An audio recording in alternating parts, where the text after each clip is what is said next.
Congenital hip dysplasia is a pathology of hip joint which is one of the most common congenital deformities that is seen in newborns.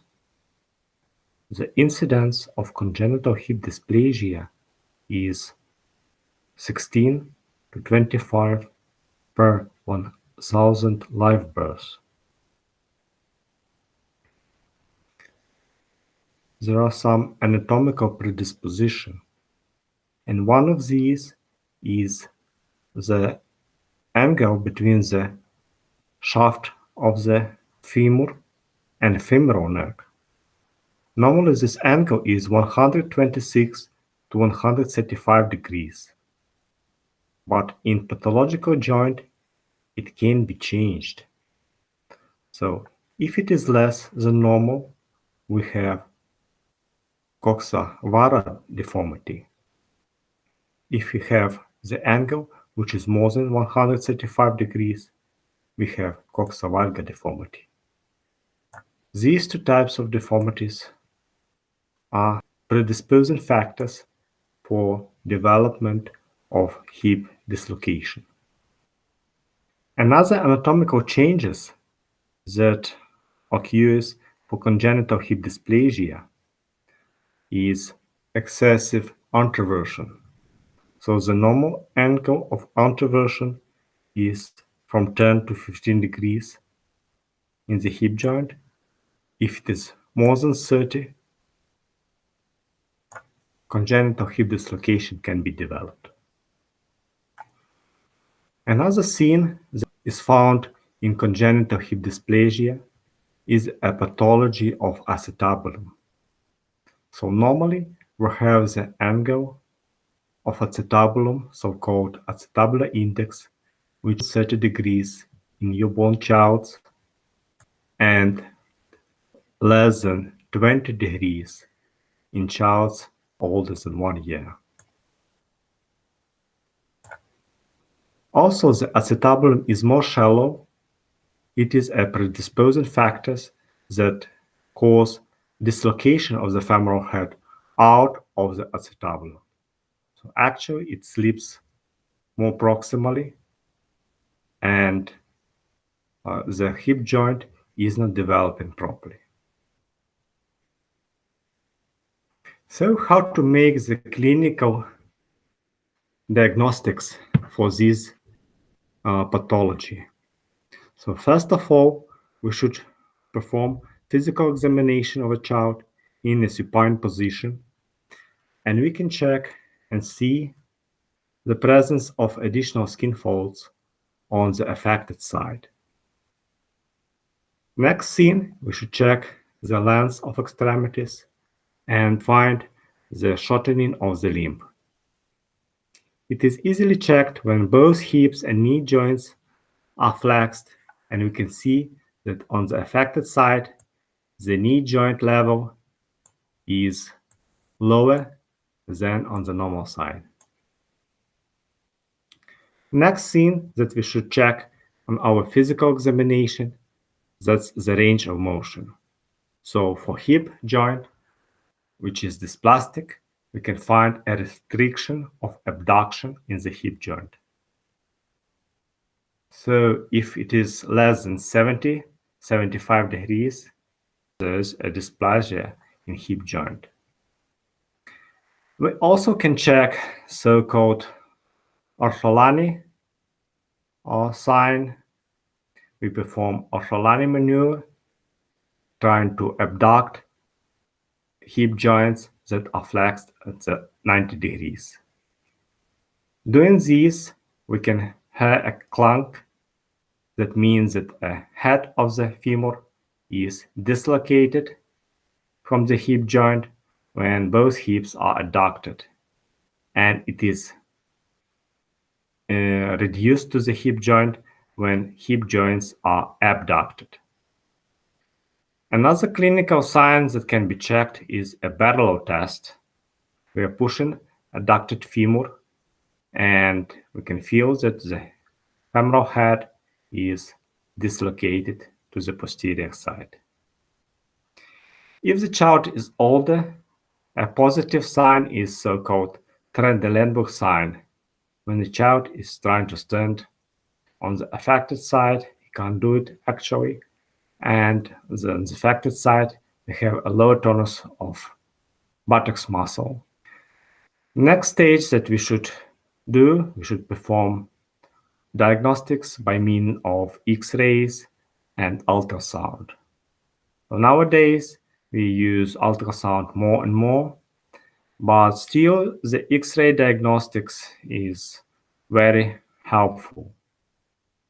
So the first X-ray we're doing for child that are 3 months old, and actually the X-ray anatomy for child is very different from the adult. So as the head of femur is present here as a cartilage, and we can't see the femoral head here.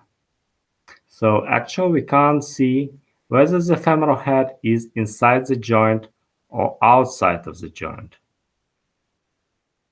Another thing that we should check also the presence of ossification points. And if we have a child which is 6 months old, on these X-rays we can find some ossification points already, if the joint is developing normally. If you have a dysplastic hip joint, at 6 months we can't see ossification points. So on this X-ray you can see that one joint is developing properly, and another one we have delayed ossification that indicates the presence of hip dysplasia. Another sign that can be checked is so-called Shenton line.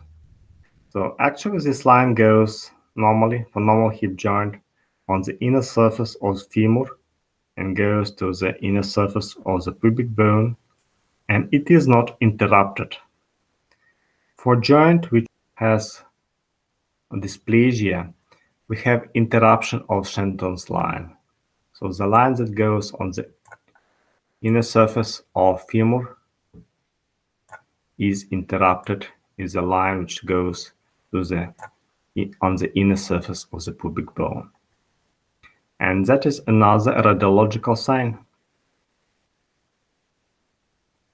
Another things we can check drawing so-called Hilhenreiner scheme. So for this we are drawing a horizontal line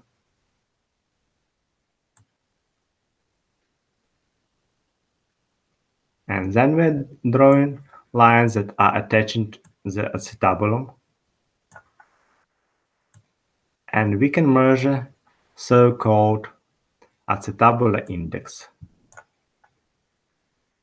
It should be less than 30 degrees for newborn child, and it should be less than 20 degrees for child that are older than 1 year. We also can draw so-called Perkin line, and this line together with a horizontal line is dividing hip joints on 4 segments.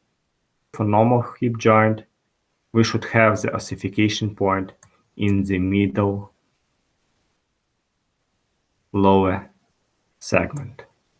If it goes out, we have a dysplastic joint. And again, we can see the Shenton line shouldn't be interrupted.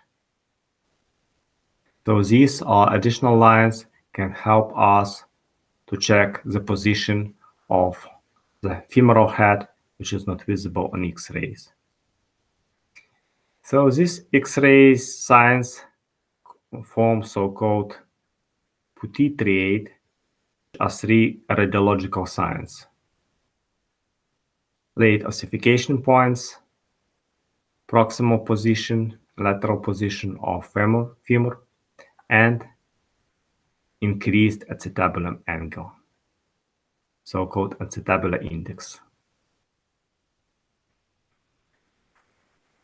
If we are talking about treatment, so these prophylactic measures are very helpful, and most of the child can be treated with simple and inexpensive measures.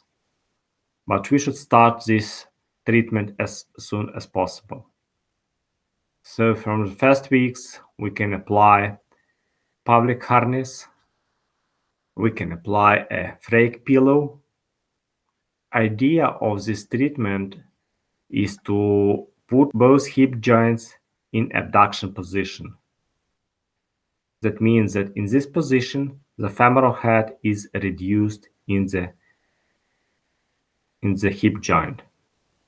Another thing that we should do every day, we should do physical exercises, physiotherapy on hip joint by moving hip joint like rotational motion or adduction, abduction motion. We are stimulating acetabulum and the head and force their proper development. If congenital hip dysplasia was diagnosed later than 6 months, they should be reduced. So the head of the femur can be reduced by means of functional method, like applying a traction for both legs, and slowly, continuously slowly, we can reduce this head and put it on its place. Another method is one moment reduction and a plaster bandage, so-called Lawrence bandage, should be applied. This bandage is applied in abduction of femoral head and flexion of femoral head under 90 degrees. If the diagnosis of congenital hip dysplasia was made later than 1 year, open abduction in many cases is required. And for older child, a surgical management combined with osteotomies should be performed. There are two types of osteotomies.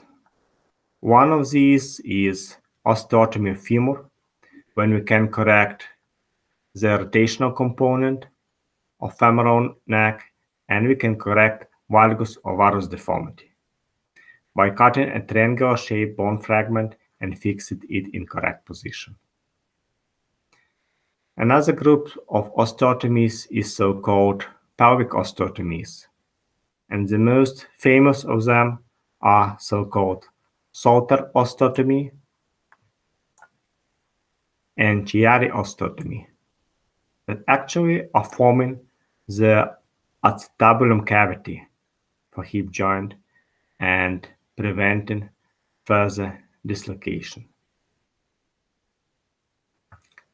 So thank you very much for your attention.